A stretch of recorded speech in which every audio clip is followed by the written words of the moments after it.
صلی اللہ علیہ وسلم نے فرمایا صدقہ برائی کے 70 دروازے بند کرتا ہے۔ آقا فرماتے جو اللہ کی رضا کی خاطر صدقہ کرے تو وہ صدقہ اس کے اور آگ کے درمیان آڑ بن جاتا ہے۔ ایک اور جگہ نبی پاک علیہ السلام نے فرمایا صدقہ دو، صدقے کے ذریعے اپنے مریضوں کا مداوا کرو، بے شک صدقہ حادثات اور بیماریوں کی روک تھام کرتا ہے اور یہ تمہارے اعمال اور نیکیوں میں اضافے کا باعث ہے۔ میں سوال کرتا ہوں اس شخص سے جو کہتا ہے میں نے 1000 دیے 10,000 نہیں ہوئے۔ آپ نے 1000 دیے اور باہر جا کر آپ کا ایکسیڈنٹ ہونے والا تھا۔ صدقہ برائی کو روکتا ہے نا، بلا کو روکتا ہے۔ آپ کو 10,000 اچھے تھے، یا آپ کی ٹانگ ٹوٹنے والی تھی وہ بچ گئی، آپ کو خطرناک بیماری لگنے والی تھی۔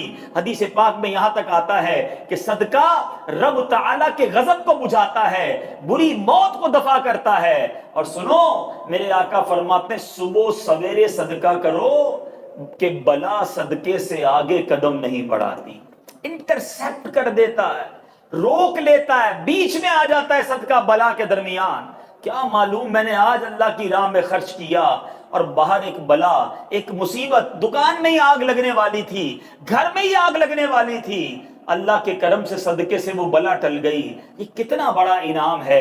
تو اے میرے میٹھے اسلامی بھائیوں، مدری چینل کے ناظرین ہمیشہ یاد رکھیں، بلاؤں سے بچنا چاہتے ہیں، مصیبتوں سے بچنا چاہتے ہیں، اپنے مال میں برکت چاہتے ہیں، بری موت سے بچنا چاہتے ہیں، عمر میں اضافہ چاہتے ہیں، آپ صدقہ دینے کے عادی بن جائیے، اللہ کی راہ میں خرچ کرنے کے عادی بنیے۔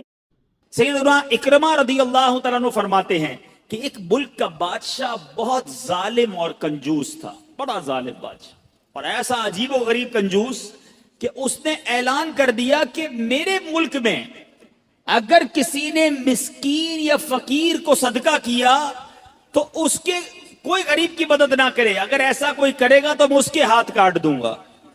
یعنی خود غریب کی مدد بھی نہیں کرنی اور پورے ملک میں بھی کوئی غریب کی مدد نہ کرے۔ بڑا عجیب و غریب اعلان تھا۔ اچھا جناب، اب ایک خاتون تھی، لوگ تو خوف سے ڈر گئے تھے، کوئی صدقہ نہیں دے رہا تھا، کوئی خیرات نہیں دے رہا تھا۔ ایک دن فقیر مجبور ہو کر ایک عورت کے پاس آیا اور کہا مجھے اللہ کی راہ میں کچھ دو، میں بہت بھوکا ہوں، کھانے کے لیے کچھ نہیں۔ وہ عورت نے بھی بادشاہ کا اعلان سنا ہوا تھا، وہ بھی ڈری ہوئی تھی، اس نے بھی صدقہ دینے سے اس نے سوچا کہ صدقہ دوں گی تو میرے بھی ہاتھ کٹ جائیں گے، لیکن فقیر نے کہا مجھے اللہ عز و جل کی رضا کی خاطر کچھ تو کھانے کو دے دو۔ وہ التجا کرتا رہا، آخر اس عورت کے دل میں رحم آ گیا، اس عورت نے اس فقیر کو صدقہ دے دیا، کھانے کو دے دیا۔ اب 2 روٹیاں دی اسے کھانے کو، فقیر روٹیاں لے کر دعائیں دیتا ہوا چلا گیا۔ بادشاہ کو پتا چل گیا کہ ملک میں ایک ایسی عورت ہے جس نے کسی فقیر کو صدقہ دیا ہے۔ اس نے اپنے بندے بھیجے اور اس خدا ترس رحم دل عورت کے دونوں ہاتھ کاٹ دیے گئے، اس کے دونوں ہاتھ کٹ گئے۔ اب میٹھے اسلامی بھائیوں، کچھ عرصے کے بعد بادشاہ نے اپنی والدہ سے کہا کہ مجھے اپنی مملکت کی سب سے حسین لڑکی سے شادی کرنی ہے۔ اس کی ماں نے جب معلومات کروائی تو پتا چلا پورے ملک میں ایک لڑکی سب سے زیادہ حسین ہے، مگر اس میں ایک خامی یہ ہے کہ اس کے دونوں ہاتھ نہیں ہیں۔ اس نے بادشاہ سے کہا، بادشاہ نے لڑکی کو دیکھا، اسے پسند آئی، اس سے شادی کر لی اور وہ عورت اب ملکہ بن گئی۔ جس نے 2 روٹیاں صدقہ کی، ہاتھ کٹ گئے، اب وہ بادشاہ کی زوجہ بن گئی۔ بڑی زندگی آرام سے گزرنے لگی، مگر ایک اور امتحان اس کی زندگی میں باقی تھا۔ پھر کیا ہوا کہ کیونکہ اور بھی اس کی بیویاں تھیں بادشاہ کی، نئی نویلی دلہن کے ساتھ بادشاہ بہت وقت گزارتا، بڑی نوازشات کرتا، دوسری جو بیویاں تھیں وہ حسد کرتی تھیں۔ ایک مرتبہ بادشاہ طویل عرصے کے لیے ملک سے باہر گیا تو بادشاہ کی بیویوں کو اچھا موقع ملا، انہوں نے بادشاہ کو خط میں لکھا کہ تمہارے پیچھے تمہاری جو بیوی ہے، نئی دلہن جو ہے، وہ برے کام کرتی ہے، اس کا کردار اچھا نہیں۔ بادشاہ نے بغیر کسی تحقیق کے حکم دے دیا کہ میری بیوی کو اٹھایا جائے اور جنگل میں پھینک دیا جائے، محل سے نکال کر جنگل میں پھینک دو۔ اب وہ عورت جنگل میں پہنچ گئی، بیابان جنگل تھا، اس کا ایک بیٹا بھی ہو گیا تھا بادشاہ سے۔ اب اتنی دیر میں میرے میٹھے اسلامی بھائیوں، وہ عورت اس جنگل میں نہر میں پانی پینے کے لیے جھکی تو اس کے ہاتھ سے وہ بچہ بھی پانی میں گر گیا. زور زور سے رونے لگی, بچہ بھی پانی میں ہے, دونوں ہاتھ بھی نہیں ہیں. پکارے تو کسے پکارے؟ اچانک دو خوبصورت نوجوان آئے. انہوں نے کہا آپ کیوں رو رہی ہیں؟ کہا میرا بچہ پانی میں چلا گیا ہے. اس نے فوراً اس نوجوان نے آگے جا کر اس بچے کو پانی سے نکالا. کہا اور آپ کو کچھ چاہیے تو بتائیے, کوئی اور آپ کی خواہش ہو تو بتائیے, کچھ اور آپ دعا کرنا چاہیں. تو اس عورت نے کہا کہ میرے ہاتھ مجھے واپس مل جائیں. ان نوجوانوں نے دعا کی, اللہ تعالیٰ نے دونوں ہاتھ بھی اسے واپس کر دیے. اب وہ نوجوانوں نے اس عورت کو کہا کہ آپ جانتی ہیں ہم کون ہیں, ہم دونوں کون ہیں؟ تو عورت نے کہا میں تو نہیں جانتی, البتہ یہ معلوم ہے آپ کی برکت سے میرا بچہ بھی مل گیا, میرے ہاتھ بھی واپس آ گئے. وہ دو نوجوان کہتے ہیں ہم تیری وہی 2 روٹیاں ہیں جو تو نے غریب سائل کو دی تھی.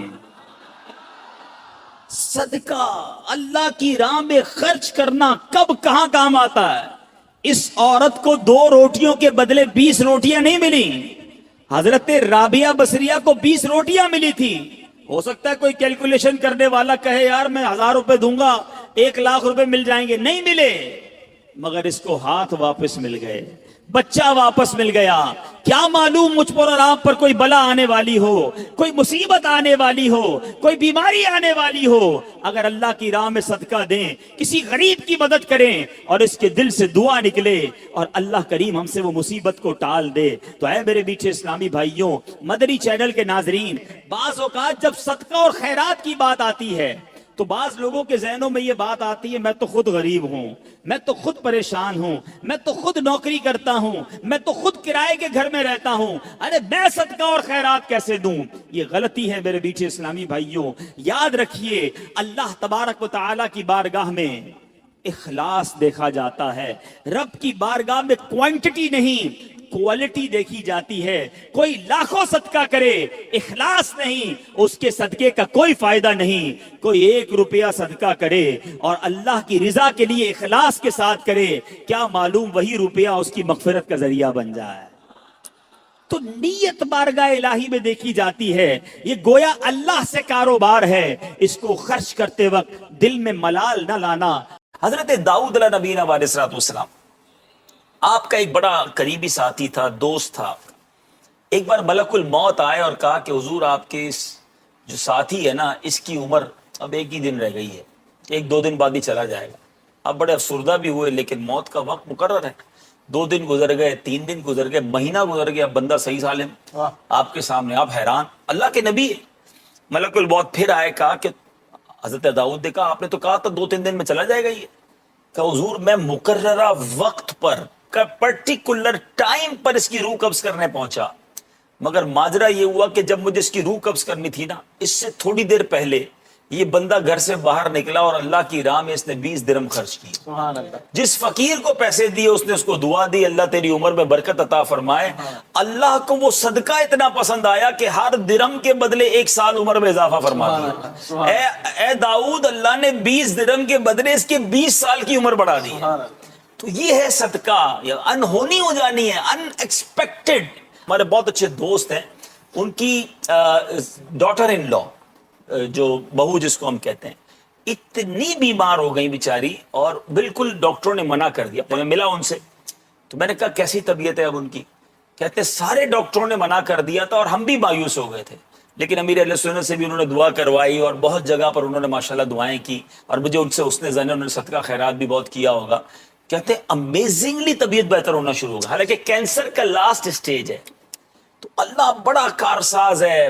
ہماری ایک لمٹ ہے سوچ کی. ہم سمجھتے ہیں میرا بیٹا ٹھیک نہیں ہو سکتا, ہم سمجھتے ہیں میرا پرابلم سالو نہیں ہو سکتا, ہم سمجھتے ہیں ہماری سوچ کی لمیٹیشنز ہیں, ڈاکٹرز کی لمیٹیشنز ہیں. وہ خالق کائنات ہے, وہ مالک ہے, وہ اس نے ہمیں بنایا ہے. وہ جب چاہے ہماری مصیبتیں دور فرما سکتا ہے, وہ جیسے چاہے وہ نواز سکتا ہے.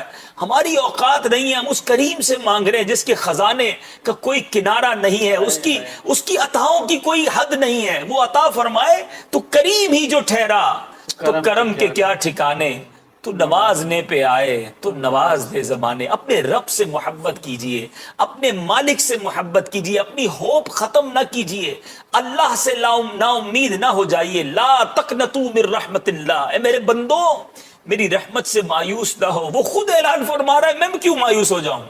میں اس سے مانگی جاؤں کہ اللہ ہوں گناہگار, تو نے اتنا اچھا بنا دیا, اتنی نعمتیں دے دی ہیں, اب اس کو اس عطا کو جاری رکھنا, اس کرم کو جاری رکھنا. میرے مالک میری بات بنائی رکھنا, میری عزت بچائی رکھنا. میرے عیبوں پر پردہ ڈالا ہے تو اے اللہ اس عیب کو چھپائی رکھنا. وہ قریب ہے اور ضرور انشاءاللہ وہ کرم فرمائے گا. بس ہم اس کی راہ میں عبادت بھی کرتے رہیں, اس کی فرما برداری بھی کرتے رہیں, اسی نے حکم دیا ہے تو اس کی راہ میں خرچ کرتے رہیں. حضرت سیدنا عطا رحمت اللہ تعالی اپنے والد سے روایت کرتے ہیں کہ ایک مرتبہ ایک زمانے کے جو مشہور بزرگ تھے حضرت سیدنا ابو مسلم خولانی رحمت اللہ تعالی, آپ کی زوجہ محترمہ نے آپ سے کہا کہ حضور گھر میں آٹا بالکل ختم ہو گیا ہے اور کھانے کے لیے کچھ بھی نہیں ہے.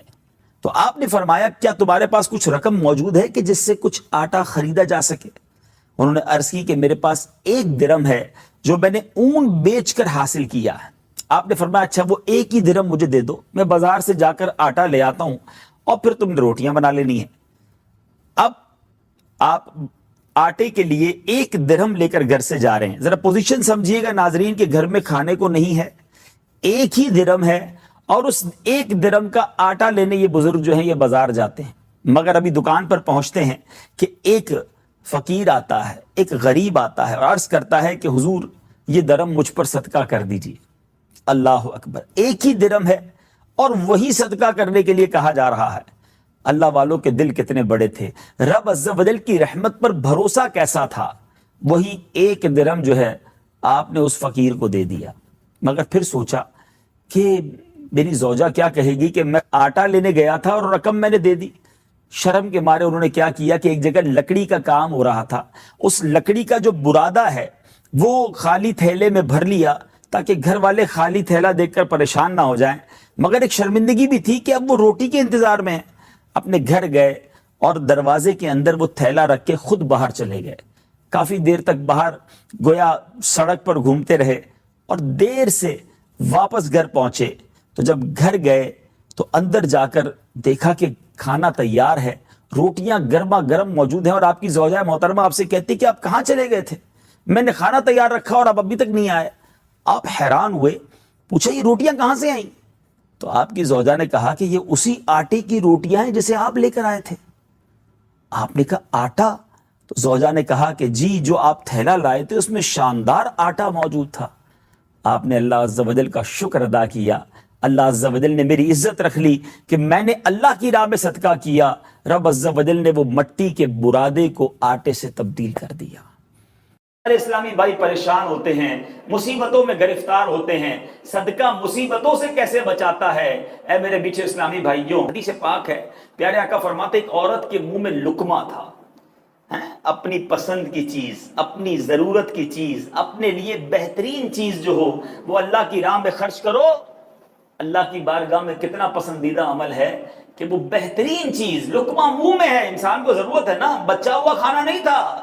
ہم بھی بانٹتے ہیں, جو کھانا بچ گیا کسی کو دے دو, کپڑے پھٹنے والے ہیں کسی کو دے دو, کمبل پرانا ہو گیا غریب کو دے دو. جو بچ گیا, جو پھینکنے والا ہے وہ ہم اللہ کی راہ میں دیتے ہیں. اللہ کی بارگاہ میں وہ خرچ کریں جو آپ کا پسندیدہ ہے. 4 پارے کی پہلی آیت ہے, لن تنالوا البر حتى تنفقوا مما تحبون. تم ہرگز بھلائی کو نہیں پہنچو گے جب تک اپنی پیاری چیز اللہ کی راہ میں خرچ نہ کرو. ہم کون سی چیز خرچ کرتے ہیں؟ نبی پاک فرماتے عورت کے منہ میں لقمہ تھا, اور اب ایک سائل آیا, ایک فقیر آیا, عورت نے منہ کا لقمہ نکالا اور اس سائل کو دے دیا, اللہ کی راہ میں خرچ کر دیا. اب اس عورت کے پاس کچھ عرصے کے بعد ولادت ہوئی, بچہ پیدا ہوا. جب وہ بچہ کچھ بڑا ہوا تو عورت کے اس بچے کو بھیڑیا اٹھا کر لے گیا.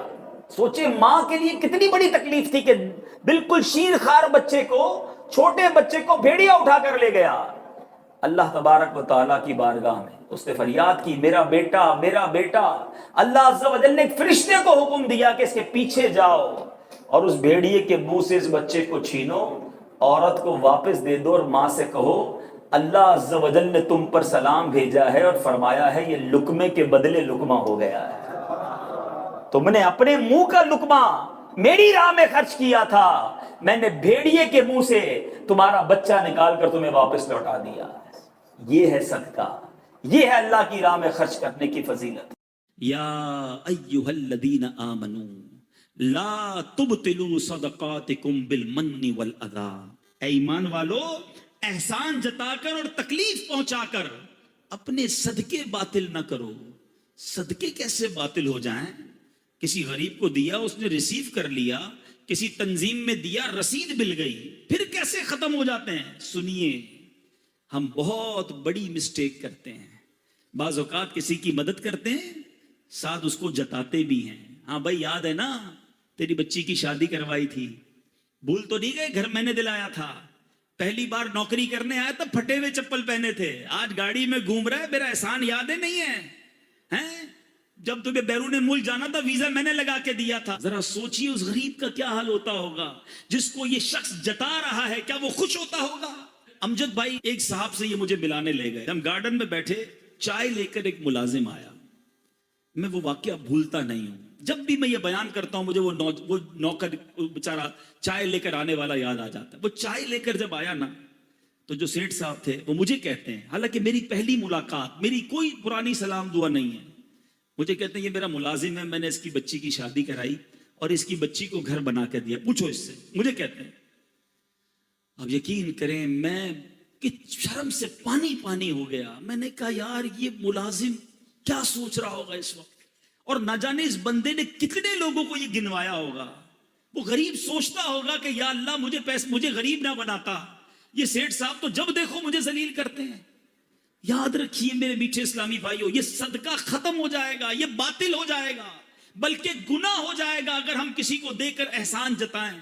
ارے اگر آج میں نے اور آپ نے کسی کی مدد کی، اس میں میرا آپ کا کیا کمال ہے؟ یہ اللہ کی مہربانی ہے۔ ارے میں اور آپ بھی کسی کے دروازے پر کھڑے ہو سکتے تھے کہ میرا والد ہاسپٹل میں ہے، بل دینے کے لیے پیسے نہیں ہیں، برائے کرم مدد کر دو، میری بچی کی شادی ہے، تاریخ مل گئی ہے، جہیز کے پیسے نہیں ہیں، میں اور آپ بھی کسی کے دروازے پر کھڑے ہوتے ہیں۔ جی ہاں میرے میٹھے اسلامی بھائیوں، جب حضرت موسیٰ علیہ السلام کا عصا، جو جنتی لاٹھی، واقعے میں ہم سن بھی چکے ہیں کہ اژدہا بن کر اس عصا نے، اس لاٹھی نے جادوگروں کے سانپوں کو نگل لیا تھا، تو جادوگر تو سجدے میں گر کر ایمان لے آئے، مگر فرعون اور اس کے ماننے والے اب بھی حضرت موسیٰ علیہ السلام پر ایمان نہ لائے، بلکہ فرعون کا کفر اور سرکشی اور زیادہ بڑھ گئی، اور بنی اسرائیل کے مومنین اور حضرت موسیٰ علیہ السلام کو وہ خوب تکلیفیں دینے لگے، بڑی ایذا رسانی کرنے لگے اور طرح طرح سے ستانا شروع کر دیا۔ فرعون کے ان مظالم سے تنگ آ کر حضرت موسیٰ علیہ السلام نے اللہ تبارک و تعالیٰ کی بارگاہ میں کچھ اس طرح دعا مانگی کہ اے میرے رب، فرعون بہت ہی سرکش ہو گیا ہے اور اس کی قوم نے عہد شکنی یعنی وعدہ خلافی کی ہے، لہٰذا تو انہیں ایسے عذابوں میں گرفتار فرما جو ان کے لیے سزاوار ہو اور میری قوم اور بعد والوں کے لیے عبرت ہو۔ اب اللہ کے نبی نے یہ دعا مانگی تھی، اور یقیناً انبیاء کرام علیہ السلام کی دعائیں تو یقیناً قبول ہوتی ہیں۔ تو اب کیسے عذاب آئے، لگاتار 5 عذاب آئے، اور یہ ایسے عجیب و غریب واقعات ہیں کہ سنے تو جس کو کہتے ہیں نا رونگٹے کھڑے ہو جائیں، انسان حیران ہو جاتا ہے کہ اللہ تعالیٰ نے اس دنیا میں اپنی قدرت کے کیسے کیسے نظارے دکھائے۔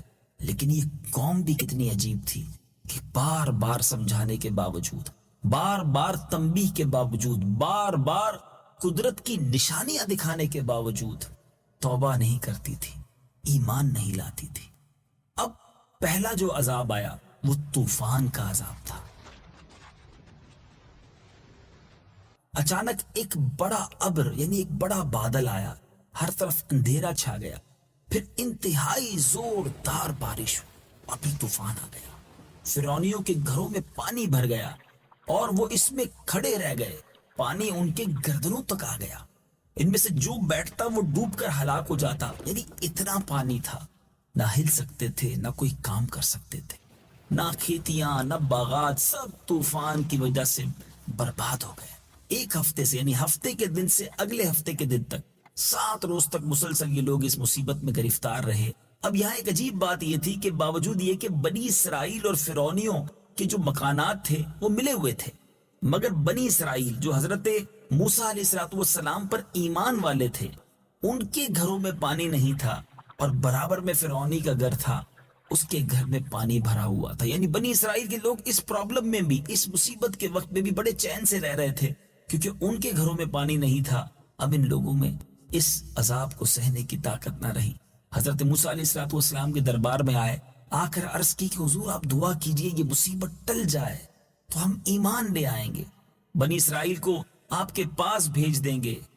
چنانچہ آپ نے دعا مانگی، طوفان کی بلا ٹل گئی اور زمین ایک بار پھر ایسی سرسبز ہو گئی، پھلوں سے یوں سمجھیے درخت لد گئے. تو اب یہ دیکھ کر بنی اسرائیل کہنے لگے کہ یہ بارش تو ہمارے لیے بڑی فائدے مند تھی، یہ طوفان تو ہمارے لیے بڑے کام کا تھا. تو اب انہوں نے جناب اپنے عہد کو توڑ دیا، پھر ایمان نہ لائے اور پھر سرکشی کی، پھر ظلم شروع کر دیا.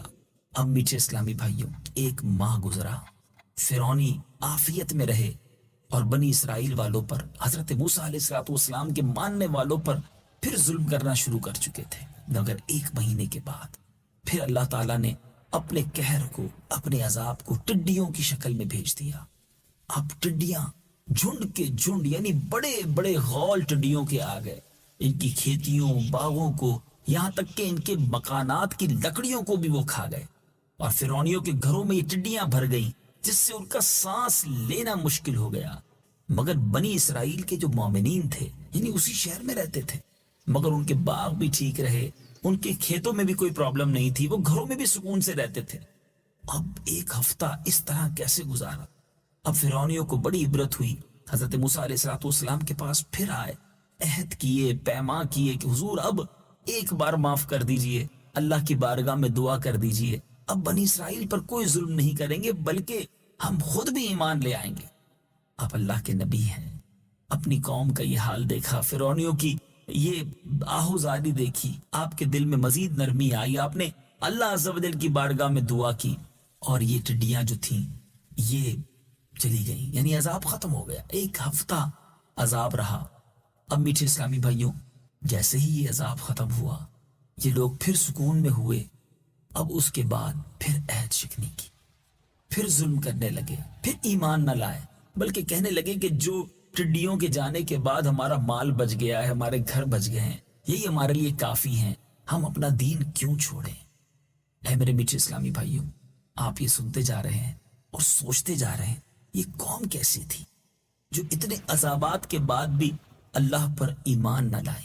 حضرت موسیٰ علیہ السلام کا حلم، بردباری اور نرمی کتنی تھی کہ بار بار بات نہ ماننے کے باوجود بھی اللہ کی بارگاہ میں ان کے لیے دعا فرماتے تھے. 2 عذابات کا تذکرہ ہم سن چکے، آئیے مزید 3 بڑے ہی عجیب و غریب اور بڑے ہی خوفناک عذابات کے بارے میں سنتے ہیں. تیسرا عذاب جو اس قوم پر آیا وہ تھا گھن، جو ان فرعونیوں کے اناجوں اور پھلوں میں لگ گیا، تمام غلوں اور میووں کو کھا گیا. بعض مفسرین نے فرمایا کہ یہ ایک چھوٹا سا کیڑا تھا جو کھیتوں کی تیار فصلوں کو چٹ کر گیا اور ان کے کپڑوں میں گھس کر ان کے چمڑوں کو کاٹ کاٹ کر انہیں مرغ بسمل کی طرح تڑپانے لگا، یہاں تک کہ ان کے سر کے بالوں، داڑھی، مونچھوں، بھووں، پلکوں کو چاٹ چاٹ کر، چہروں کو کاٹ کاٹ کر انہیں چیچک زدہ بنا دیا. یہ کیڑے ان کے کھانوں، پانیوں اور برتنوں میں گھس جاتے تھے جس سے یہ لوگ نہ کچھ کھا سکتے تھے، نہ پی سکتے تھے، نہ لمحہ بھر کے لیے سو سکتے تھے. 1 ہفتہ ایسی تکلیف میں گزرا. اب میٹھے میٹھے اسلامی بھائیوں، 1 ہفتے کے بعد وہ بلبلا اٹھے، حضرت موسیٰ علیہ السلام کے حضور حاضر ہو کر پھر دعا کی درخواست کرنے لگے، ایمان لانے کا وعدہ کرنے لگے. چنانچہ آپ نے ان لوگوں کی بے قراری اور آہوزاری دیکھ کر بارگاہ خداوندی میں اپنے ہاتھوں کو اٹھایا، پھر ان کے لیے عافیت کی دعا فرمائی. عذاب ان سے رفع دفع ہو گیا، لیکن یہ فرعونی پھر نہ مانے، پھر عہد توڑا، پھر ایمان نہ لائے، پھر بنی اسرائیل والوں پر ظلم کرنے لگے. کیسی عجیب و غریب قوم تھی. 1 ماہ تو گزرا مگر پھر اس قوم پر ایک اور عذاب نازل ہوا اور یہ مینڈک کا عذاب تھا. ہو سکتا ہے آپ سوچ رہے ہوں گے کہ اتنی عجیب و غریب باتیں کیا واقعی قرآن میں موجود ہیں؟ کچھ انتظار کیجئے، یہ پانچوں عذاب جب آپ سن چکیں گے تو اس کے بعد قرآن پاک کی آیات بھی تو آپ نے سننی ہے جس میں ان عذابات کا تذکرہ ہے. کیسے کیسے عبرت انگیز قصے اور واقعات ہمارے پیارے قرآن میں موجود ہیں. بہرحال ان فرعونیوں کی بستیوں اور ان کے گھروں میں اچانک بے شمار اب مینڈک آ گئے. یہ چوتھا عذاب تھا. مگر وہ مینڈک کتنے تھے کہ جو آدمی جہاں بھی بیٹھتا تھا اس کی مجلس میں ہزاروں مینڈک بھر جاتے تھے. کوئی آدمی بات کرنے یا کھانے کے لیے منہ کھولتا تو اس کے منہ میں مینڈک گھس جایا کرتے. ہانڈیوں میں مینڈک، ان کے جسموں پر سینکڑوں مینڈک سوار رہتے. اٹھنے بیٹھنے لیٹنے الغرض ہر جگہ پر مینڈکوں سے انہیں نجات نہ ملتی تھی. اس عذاب سے فرعونی رو پڑے، گر گڑاتے ہوئے روتے ہوئے ایک بار پھر حضرت موسیٰ علیہ السلام کے دربار میں آئے اور آپ سے معافی مانگی. وعدہ کیا کہ ایمان لے آئیں گے، اب ظلم نہیں کریں گے. آپ نے پھر دعا کی رب کی بارگاہ میں، یہ عذاب بھی دور کر دیا گیا. مگر جیسے ہی کچھ سکون ہوتا تھا پھر سرکشی آ جاتی، پھر ظلم بڑھ جاتا، پھر ایمان نہ لاتے. ایک ماہ گزرا، اب ایک پانچواں عذاب آیا اور وہ عذاب تھا خون کا. جی ہاں، ایک دم بالکل اچانک ان لوگوں کے تمام کنوؤں میں نہروں میں سارا پانی جو تھا وہ خون بن گیا. ان لوگوں نے فرعون سے فریاد کی تو فرعون نے کہا کہ یہ حضرت موسیٰ علیہ السلام کی معاذ اللہ جادوگری اور نظر بندی ہے. یہ سن کر فرعونیوں نے کہا کہ یہ کیسی نظر بندی ہے کہ کھانے پینے کے برتن خون سے بھرے پڑے ہیں، لیکن جو مومنین ہیں، جو حضرت موسیٰ علیہ السلام پر ایمان لانے والے، ان کے برتن ٹھیک ہیں، وہاں پانی ہے، ان کے کنووں میں بھی پانی ہے، ان کی نہروں میں بھی پانی ہے، مگر ہماری ہر چیز خون سے بھر چکی ہے. تو اب فرعون نے بڑی عجیب بات کی کہ ایسا کریں کہ مومنین جس کنویں سے پانی نکالتے ہیں فرعونی بھی وہیں سے پانی نکالیں. اب خدا کی شان دیکھیں کہ اسی برتن سے پانی نکالا جاتا. جب مومنین برتن ڈال کر پانی نکالتے تو صاف، میٹھا اور شیریں ہوا کرتا، مگر اسی برتن کو پھر فرعون کے ماننے والے کنویں میں ڈالتے تو جب واپس نکالا جاتا تو خون سے بھر جاتا. اب اس کے بعد فرعونیوں نے ایک اور ریکویسٹ کی، مومنین کے پاس آئے اور کہا کہ ہم دونوں ایک ہی برتن سے پانی پئیں گے. اللہ کی قدرت کا وہ نظارہ بھی دنیا نے دیکھا کہ برتن ایک ہوتا جس میں پانی نظر آ رہا ہوتا. مومنین پانی پیتے تو منہ میں میٹھا پانی جاتا تھا، اور اسی برتن سے جب فرعونی منہ لگاتا تھا تو اس کے منہ میں جا کر وہ پانی خون بن جایا کرتا تھا. میٹھے میٹھے اسلامی بھائیوں، اب ایسا برا حال ہو گیا پیاس سے کہ فرعونیوں نے پتوں کو اور گھاس کو اٹھا کر اسے نچوڑ کر چبانا شروع کیا کہ اس کے ذریعے کچھ پیاس بجھائی جائے. لیکن درختوں کے پتوں اور گھاس کا جو رطوبت تھی، اس کا جو رس تھا، وہ بھی خون بن کر ان کے منہ میں جانے لگا. اب یہ گڑ گڑاتے ہوئے، روتے ہوئے، بلبلاتے ہوئے حضرت موسیٰ علیہ السلام کے پاس پھر حاضر ہوئے اور معافی مانگی. آپ نے ایک بار پھر انہیں معاف کیا، پھر اللہ کی بارگاہ میں دعا کی، اس عذاب کو دور کر دیا گیا. میرے میٹھے میٹھے اسلامی بھائیوں، یہ 5 عذاب مسلسل ہر ایک ہفتے کے دن آتے، دوسرے ہفتے کے دن تک یعنی 7 دن مسلسل چلتے رہتے.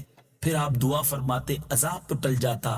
1 مہینہ گزرنے کے بعد پھر سنیچر کا دن آتا تو دوسرا عذاب آ جاتا. یہ قوم سرکشی کرتی رہی، آپ معاف فرماتے رہے.